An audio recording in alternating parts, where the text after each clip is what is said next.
Tiago 4, versos 17 e 18.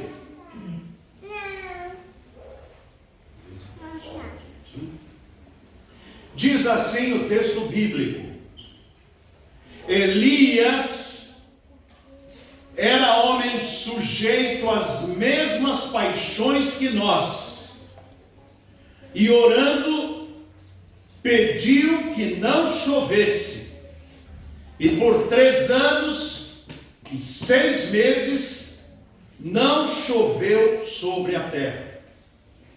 E orou outra vez, e o céu deu chuva, e a terra produziu o seu fruto.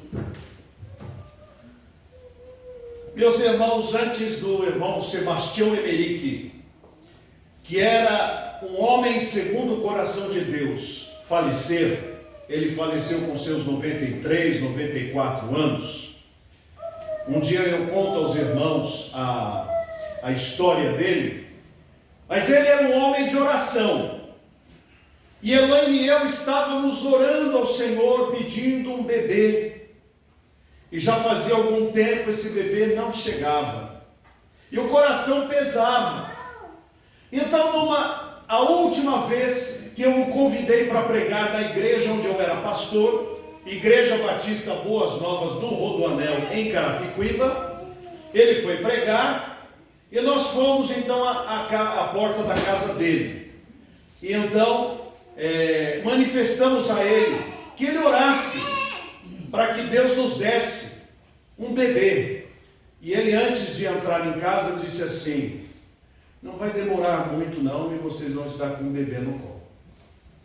Logo depois ele faleceu, e logo depois nós estávamos com a Ruth no nosso colo. Deus ouviu a oração dele. Não só esta oração, mas no passado, há muito tempo atrás, quando alguém ousou contra alguém de sua parentela e veio brigar na porta de sua casa dizendo assim: aí dentro, ô velho, você manda, aqui fora mando eu. Ele dobrou os joelhos no quarto dele e disse: Senhor Deus Todo-Poderoso, mostra a esse incircunciso que ele não pode falar assim do Senhor. Antes da meia-noite chegou um aviso dizendo que esse rapaz com uma moto foi passar a ponte da freguesia do Ó, errou o caminho, caiu no rio e morreu. Por que a gente lê na Bíblia a respeito de Elias o Tisbita, o profeta de Gileade, o profeta do reino do norte, o profeta que proclamava a palavra para o reino do sul, um profeta que surge do nada no primeiro livro dos Reis, no capítulo 17. Elias o Tisbita recebeu uma ordem de Deus: vai e fala ao ímpio rei do país de Judá, não vai chover mais, os seus pecados, os pecados da nação estão apodrecendo o país, portanto Deus fechará os céus.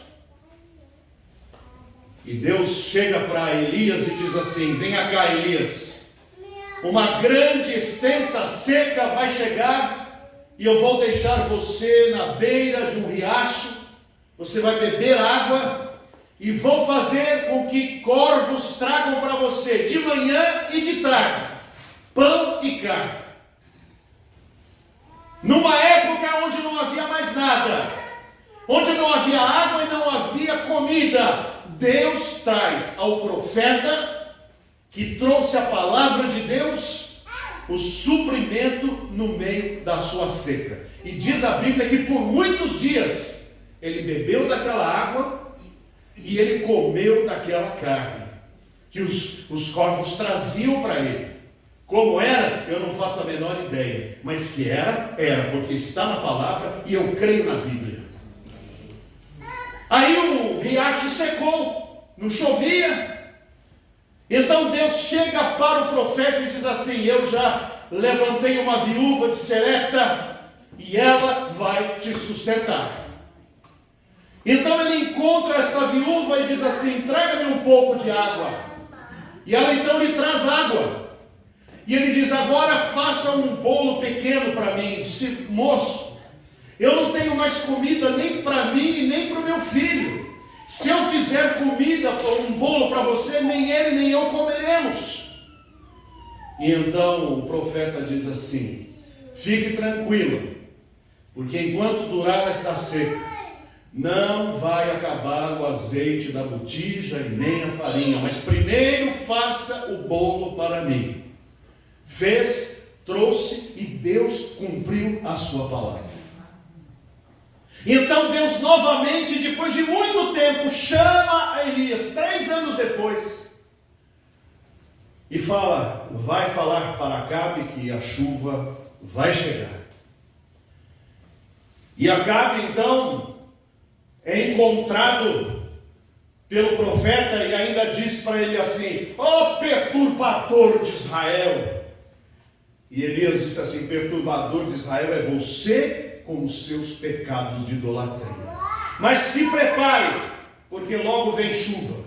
E quando ele saiu dali, ele subiu no alto, junto com o seu discípulo, e foi orar, dizendo: Deus, eu disse a ele que iria chover, o céu está azul. E agora? Ele foi clamar, ele foi pedir. E diz a Bíblia que ele orava e dizia para o seu discípulo: como é que está o céu? Tudo azul. Aí ele orava mais: como é que está? Mesma coisa. Como é que está? Mesma coisa. Na 7ª vez, o seu servo disse assim: olha, eu estou vendo uma nuvenzinha do tamanho da mão de um homem. Então ele se levantou e disse: chegou a hora. E desceu novamente e disse: se você quer se salvar, ó rei, aparelha os seus cavalos, vá fazer a sua refeição, porque vai vir muita chuva. E veio uma chuvarada como há mais de 3 anos não vinha. Elias era homem sujeito às mesmas paixões que nós, e orando pediu que não chovesse, e por 3 anos e 6 meses não choveu sobre a terra. E orou novamente, o céu deu chuva, e a terra produziu o seu fruto. É deste Elias que nós estamos falando. Um homem que orava e Deus atendia. Um homem que clamava e Deus respondia. Mas parece que a maioria de nós não tem muita história para contar sobre orações atendidas.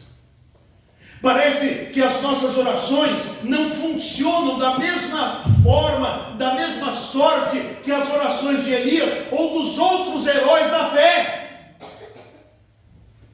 Eu me lembro quando o pastor da Boas Novas, Igreja Batista Boas Novas do Jardim Brasil, aqui perto do Tucuruvi, há muitos anos atrás, pastor Josué Nunes de Lima falou que nós íamos fazer o culto da Bíblia numa praça. E o tempo era um tempo de tempestade. E fomos para lá, praça lotada, o palco, e de repente trovões e mais trovões, e as pessoas ali com medo de tomar chuva. Então um irmão foi ali atrás do palco e fez a seguinte oração: Senhor, esse povo veio ouvir a tua palavra, permite que nós proclamemos a palavra e não deixe chover. Meus irmãos, se outro contasse, talvez eu falasse: será que é verdade? Eu estava lá, a praça está aqui, a chuva com ventos chovia deste lado, chovia ali, para lá e para cá, mas aqui no meio não chovia. E quando encerramos o culto, pregamos a palavra, oramos pelas pessoas que queriam e encerrou, aí veio a chuva. Como que certas pessoas oram e Deus atende? Como que certas pessoas clamam e Deus responde? Eu tive câncer há muito tempo atrás. Eu era secretário executivo de uma missão americana no Brasil, e eu tratava de deslocar missionários para que trabalhassem de 2 em 2 em igrejas batistas no Brasil, para pregarem durante uma semana. E então, de repente, eu comecei a ter febre, dores intensas, e quando fui ao médico, o médico apalpou, examinou e disse: olha, eu lamento dizer, mas provavelmente você está com câncer de mama. Eu disse: mas eu sou homem. Eu disse: mas homens também têm. E nós vamos mandar que você faça exames para que nós detectemos até que ponto está, mas é meio avassalador. Havia até um cantor sertanejo que rapidamente faleceu com esse tipo de coisa. Então ele me deixou naquela situação incômoda, e eu pedi oração publicamente. Disse: olha, eu estou muito doente, eu peço oração de vocês. E o missionário americano liga dos Estados Unidos para mim e diz assim: eu estou indo aí. Eu disse: o senhor tem alguma agenda? Porque eu tinha que tratar da agenda dele, marcar reuniões e com tal. Ele disse: não, eu vou te visitar. Eu disse: certo que o senhor venha me visitar, mas o senhor vem fazer o quê? Ele disse: eu vou te visitar. Eu falei: o senhor vai vir daí para cá só para me visitar? Sim. Eu falei: o que é isso? Mas eu não ia ficar com o missionário o dia inteiro olhando para a cara dele. Pois é. Arrumei 3 ou 4 visitas lá em nossa igreja para que ele fizesse junto comigo. E o suor me descia, e a dor, e o vermelho, com febre. E numa das casas, casa da irmã Lia e do irmão Manuel, me lembro até hoje, o pastor Ralph Mitkalf comigo, estávamos ali, e de repente o pastor Ralph ficou vermelho. Ele já era branco, ficou vermelho. E ele se levantou e disse assim: Wagner, eu vou orar por você. Pôs a mão aqui no meu peito e disse: Senhor, cura em nome de Jesus o Wagner. Amém. E foi sentar. Coisa mais estranha. A febre passou. A dor passou. E eu tinha exame marcado 2 dias depois, quando fui lá. O homem que estava examinando com aquele microfone, ultrassom, aquela coisa toda, ele falou assim: olha, o documento que o médico mandou não está batendo com o que eu estou vendo aqui. Eu disse: mas por quê? Porque ele fez algumas indicações de câncer, provável metástase e tal, mas o que eu estou vendo aí é um lipoma. O lipoma é um tumor benigno, é uma panha espremida, uma pelota, e essa daí não convém nem que você tire, porque quando você arranca, nascem 20. Então é melhor ficar por isso mesmo, e você não tem câncer. Eu disse: aleluia. Mas eu tinha. Mas Deus ouviu a oração daquele homem de Deus. Deus ouve a oração. Agora, de quem? Precisa ser um Elias? Não. O texto diz exatamente o contrário. Vamos ao texto? Elias era homem sujeito às mesmas paixões que nós. Elias não era um super-homem. Elias não era um super-crente. Elias tinha medo. Elias fugiu.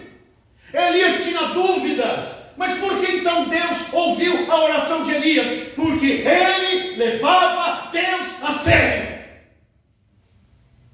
Porque para ele Deus não era uma teoria. Deus não era apenas uma personagem bonita. Deus era o seu amigo. Ele andava com Deus. Ele andava diuturnamente com Deus. Portanto, Deus podia usar a sua vida com poder, porque a vida toda de Elias estava nas mãos de Jeová. E não só isso, foi através dele que ele proclamou para todos aqueles judeus que só Jeová era Deus.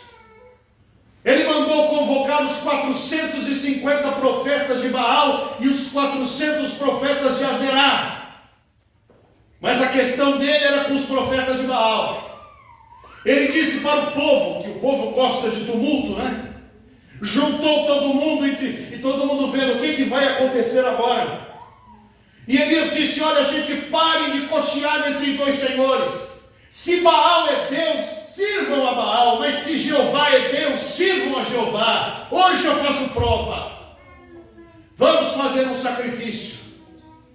Vocês, profetas de Baal, façam um sacrifício para ele, e eu farei para o Senhor Jeová. Façam primeiro. E eles fizeram um sacrifício para Baal, e clamavam: responde-nos, Baal, responde-nos, Baal. Baal não respondia.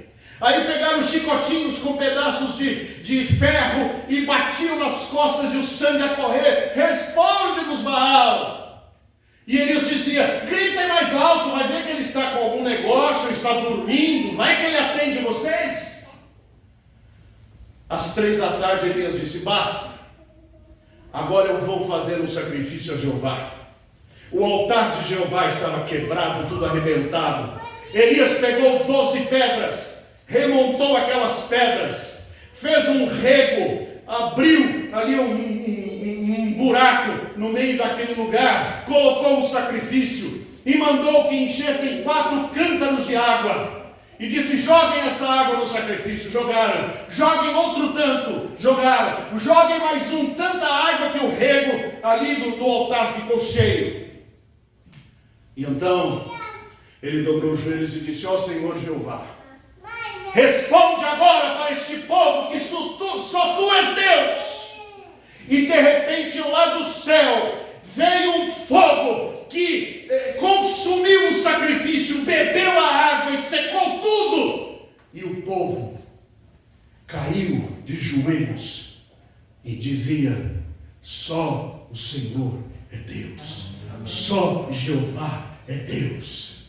E então Elias, no poder do Espírito Santo, se levantou: se só Jeová é Deus, e se esses 450 judeus estão ensinando vocês a adorarem as imagens de escultura, cumpram a lei, acabem com eles.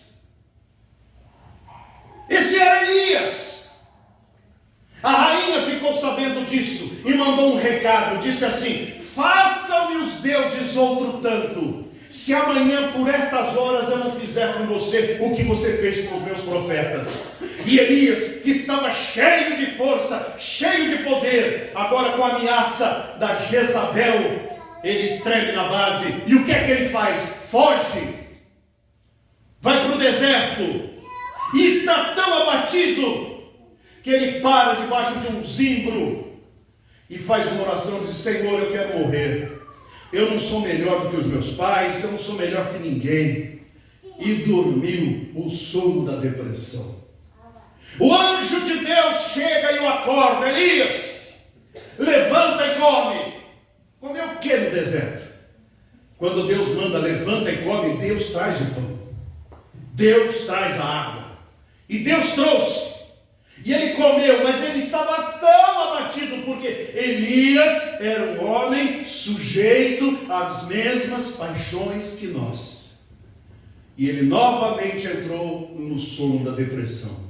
E novamente Deus, na sua infinita misericórdia, no seu plano eterno que não pode ser quebrado, desperta o profeta e diz: Elias, levanta e come, porque o teu caminho será sobremodo longo. E ele comeu, e ele bebeu, e com a força daquela comida e bebida, ele caminhou 40 dias para o monte de Deus, para o monte Horebe. E sem entrar em detalhes do que aconteceu depois, ele cumpriu a vontade do Senhor, e o Senhor determinou que ele não iria morrer, mas seria levado para o céu vivo.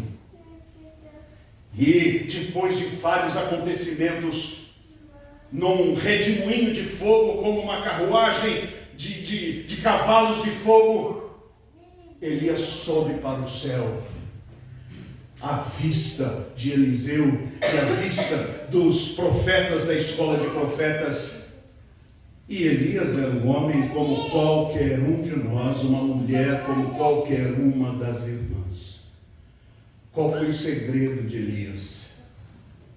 O segredo dele foi levar Deus a sério, foi adorar a Deus de verdade, foi obedecer a palavra, foi não olhar para a direita e nem para a esquerda, foi não dar vez ou voz para os seus medos, mas confiar que Deus tinha todo o poder nos céus e na terra, e que ele não deveria ter medo de rei, ter medo de soldado, ter medo de ninguém, porque se Deus é conosco, ninguém será contra nós. E então Deus pode responder também às suas orações, meu irmão. Acontece que na maioria das vezes, as nossas orações são como mensagens de WhatsApp que a gente manda e se esquece. Deus, eu mando para Deus, Deus abençoa tal coisa, a mãe do Bruno e tal, amém. E não me lembro mais disso. Não estou mais atento. Aquilo não me sensibilizou, aquilo não mexeu comigo, eu não clamei, eu não implorei, eu não supliquei, porque eu não acreditei.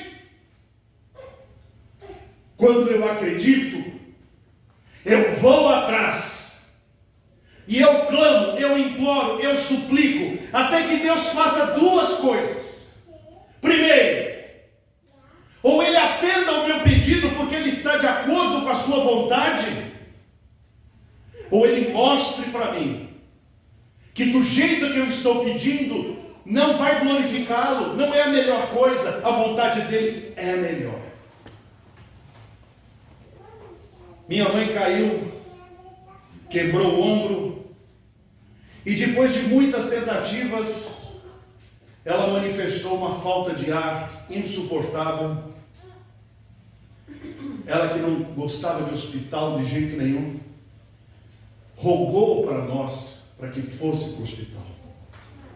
Mas ao chegar no hospital, os médicos disseram, ela já está com sangue de óbito. Essa mulher não tem mais pulmões. Ela não percebeu, mas um dos seus pulmões está seco. E agora ela está com uma úlcera que está vazando. Por 16 dias, o meu irmão Daniel e eu clamamos, rogamos, suplicamos para que Deus curasse a nossa mãe. E aquela situação de porta de hospital é assim. De manhã, boletim médico, ela teve uma leve melhora, a gente festeja. Chega de tarde, ela teve uma leve piora, a gente chora. E nós ficávamos assim, de boletim em boletim. Até que no 16º dia, comendo alguma coisa na lanchonete da Beneficência Portuguesa, junto com meu irmão, nós chegamos à seguinte conclusão: estamos pedindo errado.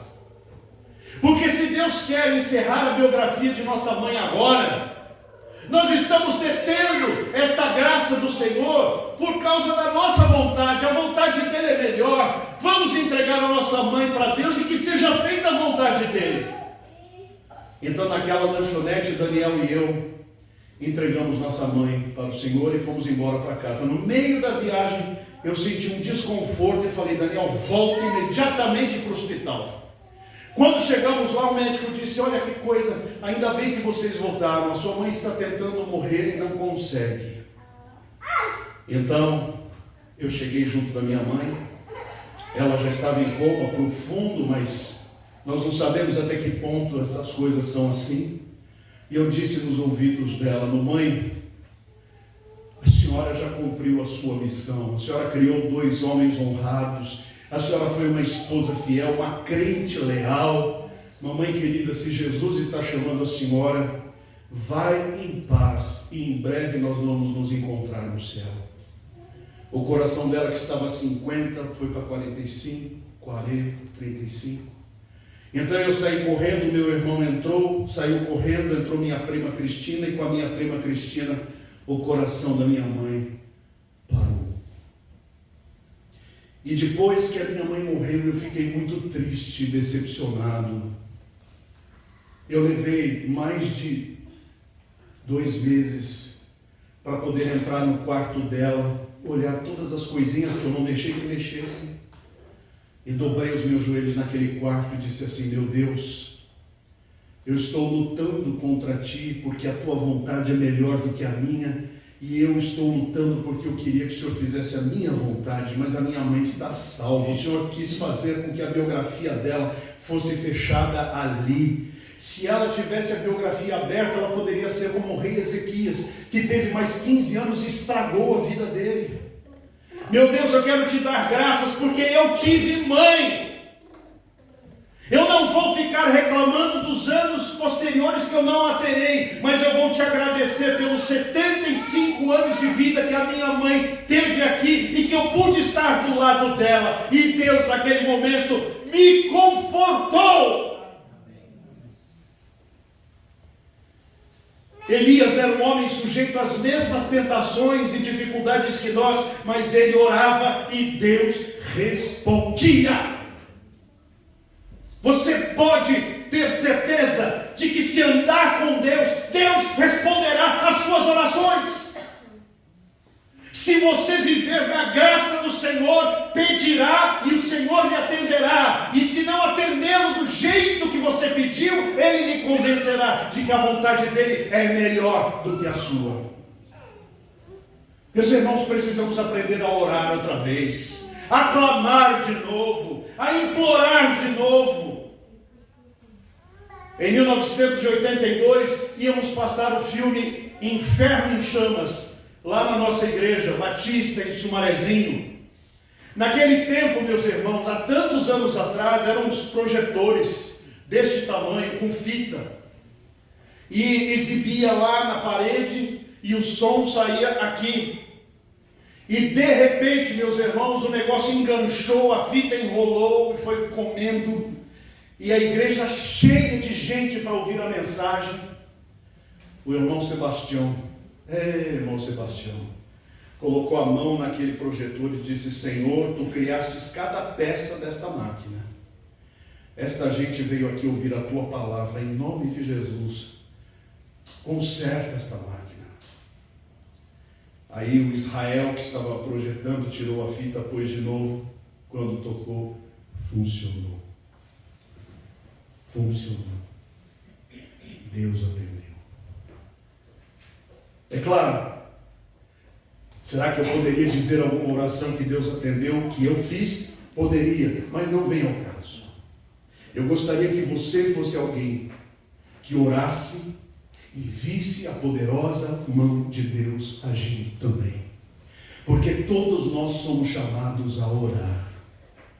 Nós estamos como igreja nos últimos tempos perdendo o foco, perdendo a visão. As igrejas estão se reunindo para sambar, as igrejas estão se reunindo para fazer espetáculo, para fazer show, desfile de modas, um mundo de tecnologia. As pessoas vão se entreter nos clubes religiosos, o povo não se reúne mais para orar.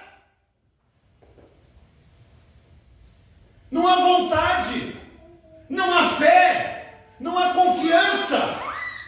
Hoje pela manhã os homens se reuniram aqui para orar, e Deus está atendendo. Mas é necessário que cada crente faça do seu quarto o recôndito tranquilo da sua súplica e da sua intercessão, e que não dependa de estar aqui ou de ouvir alguma coisa para ter a força de Deus, porque através da sua comunhão pessoal, Deus encherá a sua vida do poder do Espírito Santo, e você poderá todos os dias estar cheio da graça de Deus. E quando alguém pedir oração por você, não diga: eu vou orar. Não, vou orar agora. Para aí onde você está, e eu vou orar agora, porque se eu disser para você que eu vou orar depois, eu vou esquecer e eu vou estar mentindo. Então eu vou orar por você agora, nesse momento, e ainda, se possível, eu vou anotar, porque ainda hoje eu vou interceder por você. E sabe que estas coisas têm um efeito? Uma senhorinha lá na porta, não aqui, há muitos anos atrás, estava meia torta, e quando eu a cumprimentei, eu disse: irmã, a senhora está meia torta? O que houve? Eu disse: eu estou com uma dor nas costas, pastor. Eu disse: vem cá, irmã, deixa eu orar pela senhora. Senhor, tem misericórdia das costas dessa irmã, em nome de Jesus. Vai com Deus, irmã. Chegou domingo que vem, essa irmã passa, ereta, Eu falei, irmã, melhorou das costas? Ela me olha espantada, o senhor lembrou das minhas costas? Falei, claro que eu lembrei, eu levei a sério que eu estava orando. Essa mulher chorou na porta, de gratidão, porque a maioria de nós pede tanta oração, nem sabe se alguém orou, e muitos que pedem oração para nós sequer fizemos uma oração, porque nós não somos mais acostumados a orar.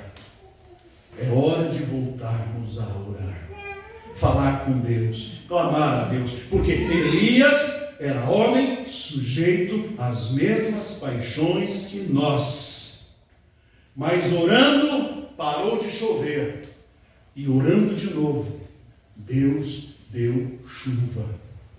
Muito pode a oração de um justo nos seus efeitos. Você pode ser um homem ou uma mulher cuja oração Deus vai atender. Mas como é que Deus não atende? Havia um antigo cântico que dizia assim: Senhor, quem entrará no teu santuário para adorar? Quem tem as mãos limpas e um coração puro, que não tem vaidades e sabe amar. Quem tem as mãos limpas e um coração puro, que não tem vaidades e sabe amar. Você quer que Deus responda às suas orações? Tenha as mãos limpas. Não use as suas mãos para o pecado. Você quer que Deus atenda às suas orações? Tenha um coração puro.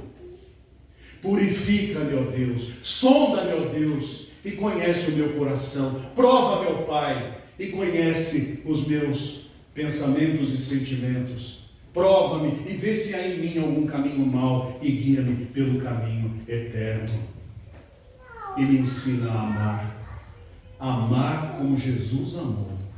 Amar de verdade. Não amar só de palavras. Amar de verdade. Amar do fundo do coração. Amar com atitude. Amar com desprendimento. Se necessário, dar o paletó, dar a blusa. Porque somos família de Deus. Meus irmãos, Deus quer que o irmão tenha orações atendidas. Deus quer que o irmão, a irmã sejam poderosos na oração. Elias não era melhor do que nós.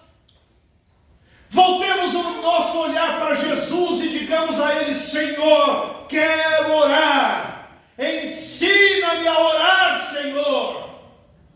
E Ele vai transformar a sua vida numa vida de poder em oração.